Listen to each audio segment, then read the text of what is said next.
جب جہنم آئے گی تو ایک چیخ مارے گی، وہ کئی بلین فرشتے اس کو پکڑ کے لا رہے ہیں اور وہ ان کے ہاتھوں سے نکل رہی ہوگی اس کی آگ کے شعلے اور اس کا دھواں اور اس کی چیخ اور اس کی آواز۔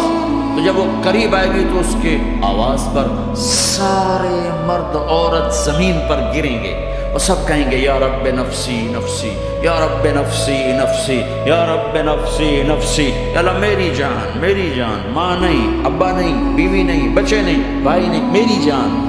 چلو میں تو آپ عام لوگ ہیں، انبیاء نبی کہیں گے یا اللہ میری جان، ابراہیم خلیل جیسے کہیں گے یا اللہ میں کسی کا سوال نہیں کرتا، باپ کا بھی نہیں کرتا، میری جان۔ اور عیسیٰ علیہ السلام جیسی ہستی کہیں گے یا اللہ میں اپنی ماں مریم کا بھی سوال نہیں کرتا، میری جان میری جان۔ عیسیٰ علیہ السلام سے لے کر آدم علیہ السلام تک نفسی نفسی، نوح علیہ السلام نفسی نفسی، یحییٰ زکریا باپ بیٹا ہیں لیکن نفسی نفسی، سلیمان داؤد باپ بیٹا ہیں لیکن نفسی نفسی، یوسف یعقوب باپ بیٹا ہیں لیکن نفسی نفسی، یعقوب و اسحاق باپ بیٹا ہیں لیکن نفسی نفسی، اسحاق ابراہیم باپ بیٹا ہیں لیکن نفسی نفسی، اسماعیل ابراہیم باپ بیٹا ہیں لیکن نفسی نفسی۔ یہ نبیوں کا حال ہے، میرا کیا حال ہوگا؟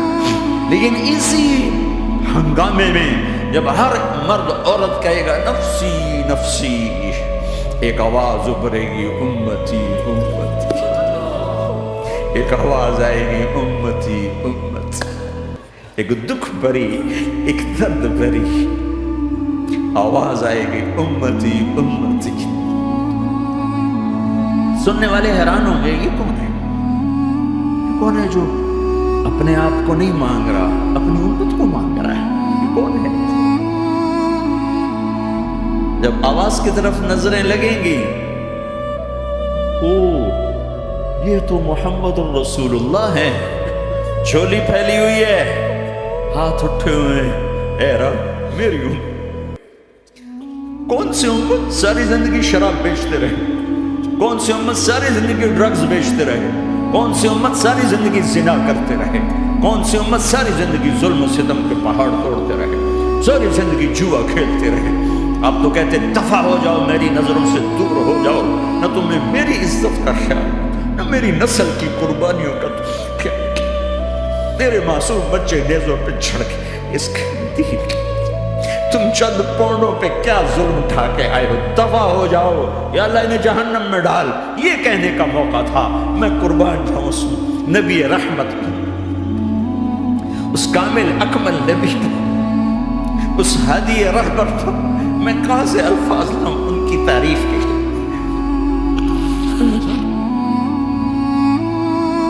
دو ہستیوں کا حق نہیں ادا کیا جا سکتا، ایک اللہ ایک اللہ کا رسول، ہر ایک کا حق ادا ہو سکتا ہے، اللہ اور اس کے رسول کا حق نہیں ادا ہو سکتا۔ وہ کہتے ہیں یا اللہ ان کو آگ میں ڈال دے، انہوں نے نہ مجھے دیکھا، نہ میرا گھر دیکھا، نہ میرے پیٹ پہ پتھر دیکھے، نہ میرا راتوں کو تڑپنا دیکھا، نہ میرا مچلنا رونا دیکھا، نہ احد میں ٹوٹے دانت دیکھے، نہ طائف میں بکھرا خون دیکھا، نہ کربلا میں اولاد کے سر نیزوں پہ چڑھے دیکھے۔ دفع دور کر دے میری آنکھوں سے، میں قربان جاؤں اس نبی رحمت پر۔ کہہ رہی ہے اللہ میری امت، یا اللہ میری امت، یا اللہ میری امت، یا اللہ میری امت، نہ یہاں بھلایا نہ وہاں بھلایا۔ آپ کے لیے ممبر آئے گا، میرے حبیب بیٹھو، تو آپ کہیں گے اب مجھے خیال آئے گا اگر میں بیٹھا تو یہ مجھے لے کے جنت میں نہ چلا جائے، اور اللہ کہہ رہا بیٹھو تو میں کیا کروں گا؟ میں خود زمین پہ کھڑا رہوں گا، ممبر پہ ہاتھ رکھ دوں گا، کیا اللہ تیری مان لی؟ میں ہاتھ رکھا ہوا ہے، لیکن میں بیٹھوں گا نہیں کہ میں اپنی امت کا آخری حساب کروا کے جاؤں گا، ایسے نہیں جاؤں گا۔ آؤ بھائی، ہمارا نیا سال ہمارا سال تو محرم سے شروع ہوتا ہے، ویسے تو جنوری بھی اللہ کا، محرم بھی اللہ کا، سورج اللہ نے بنایا تو جنوری فروری بھی اللہ کا، اور چاند اللہ نے بنایا تو محرم ربیع الاول بھی اللہ تعالیٰ کا، دونوں ہی اللہ کے ہیں، کسی نے یہ لے لیا کسی نے وہ لے لیا۔ ہم نے چونکہ چاند کا کیلنڈر بنایا تو ہمارا تو اب سال شروع ہو رہا ہے، ہمارا تو نیو ایئر اب ہے، ہمارا نیو ایئر رونے سے شروع ہوتا ہے۔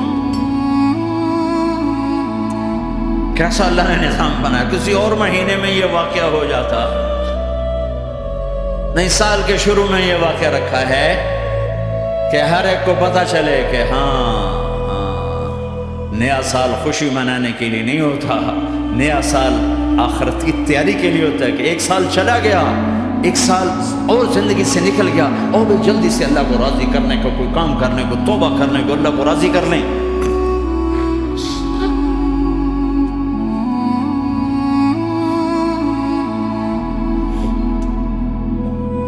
لیکن آپ کیا کہہ رہے ہیں؟ یا رب امتی امتی، یا رب امتی امتی، یا اللہ میری امت، یا اللہ میری امت، یا اللہ میری امت۔ اور ایسی شفقت و محبت آپ کہیں گے یا اللہ یہ میری امت کا حساب میرے حوالے کر، میں لوں گا، تو نہ لے، میں لوں گا۔ تو اللہ تعالیٰ فرمائیں گے آپ کیوں لینا چاہتے ہیں؟ کہیں گے میں اس لیے لینا چاہتا ہوں کہ ان کے جتنے عیب ثواب ہیں نا وہ کسی کو پتہ نہ چلے، تو میرے سامنے ہی آ جائیں تو ان کو شرمندہ نہ ہونا پڑے، تو میں قربان جاؤں۔ پھر وہ رب محمد ہے، اس نے اپنے حبیب کی لاج رکھنی ہے، وہ کہیں گے میرے محبوب اگر آپ ان کا حساب لیں گے اور آپ ان کے گناہ دیکھیں گے تو پھر ان کو آپ سے تو بڑی شرم آئے گی، نہیں میں آپ کو بھی نہیں دیتا، میں ان کا حساب پردے کے پیچھے لوں گا، کسی کو پتہ نہیں چلنے دوں گا۔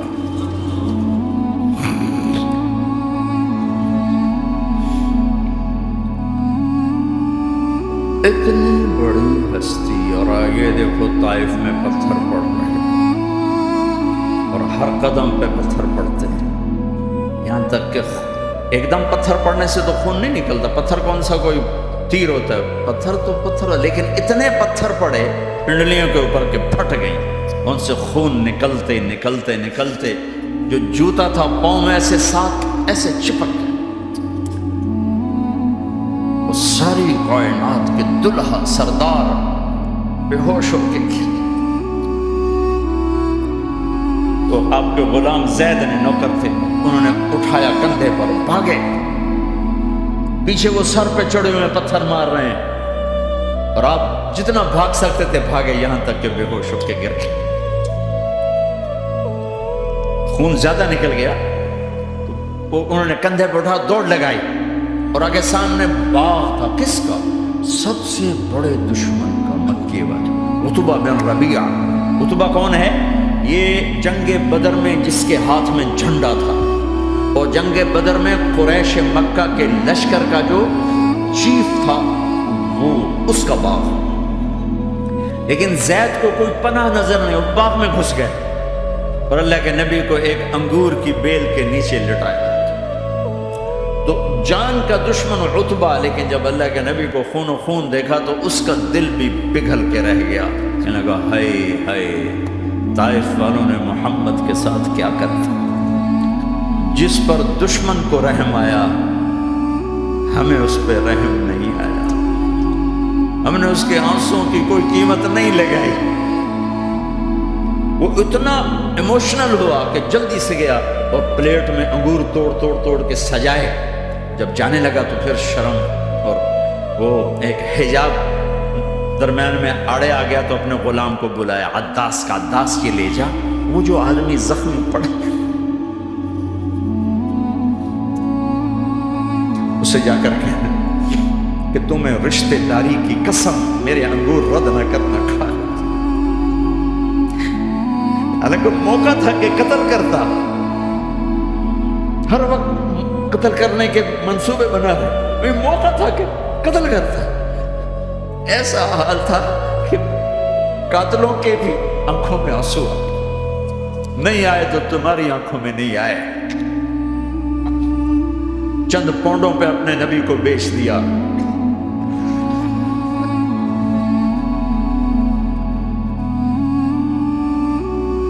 کہنے کا عداس یہ لے جا، وہ جو آدمی لیٹر پڑا، اسے کہنا تو میں رشتہ داری کی قسم دیتا ہوں میرے انگور رد نہ کرنا کھا۔ عداس آئے اور آ کر انگور پیش کیے، تو اب آپ نے ایک انگور اٹھا کر بسم اللہ، تو عداس کہنے لگا یہ لفظ یہاں تو لوگ نہیں بولتے۔ آپ نے پوچھا تو کہاں کا ہے؟ کہا میں نینوا کا ہوں۔ اچھا، میرے بھائی یونس کے شہر کا، یونس علیہ السلام۔ کہنے لگا ما ادراک ما یونس، آپ کو یونس کا کیسے پتا ہے؟ تو آپ نے فرمایا میں اللہ کا نبی ہوں، وہ بھی اللہ کا نبی تھا۔ تو عداس نے ایک دم آپ کے پاؤں پکڑے اور چومنا شروع کیا اور کلمہ پڑھ لیا، تو آپ اپنے سارے زخم بھول گئے۔ پھر جو آپ نے اللہ سے بات کی ہے نا، آئے ہائے ہائے ہائے، کیا اللہ پاک کے سامنے اللہم اشکو الیک ضعف قوتی وقلت حیلتی وهوانی علی الناس، اے میرے رب آج تجھ سے گلہ نہ کروں، آج تجھ سے گلہ نہ کروں، تو نے مجھے کن کے حوالے کر دیا، تو نے مجھے کن کے حوالے کر دیا، الى عدو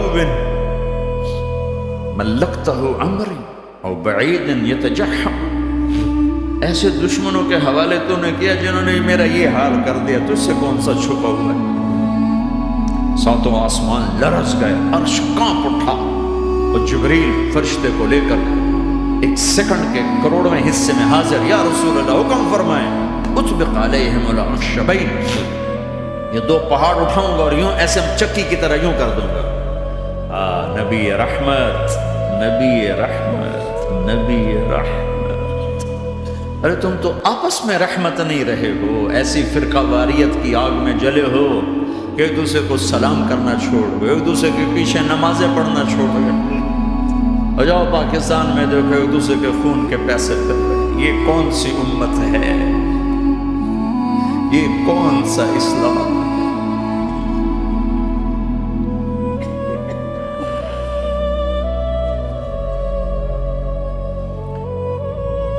حضرت عائشہ نے پوچھا یا رسول اللہ آپ کو سب سے زیادہ تکلیف کہاں پہنچی؟ کہا طائف میں، طائف میں 23 برس میں سب سے زیادہ تکلیف کہاں پہنچی؟ فرمایا طائف میں۔ جنہوں نے اتنی زیادہ تکلیف پہنچائی تھی ان سے بدلہ لینے کا وقت آ گیا ہے، اور فرشتہ حاضر ہے، اللہ کی منشا شامل ہے، کر دوں؟ کہ نہیں، یہ نہ صحیح، ان کی نسل میں شاید کوئی ایمان لے آئے، لعل اللہ ان یخرج من اصلابہم من یوحد اللہ، یہ نہیں تو ان کی نسل ہی شاید کلمہ پڑھ جائے۔ میں عذاب دلانے نہیں آیا، میں تو رحمت بن کر آیا، ما بعثت لعانا، میں لان تان کرنے نہیں آیا، انما بعثت رحمتا، میں تو رحمت بن کے آیا۔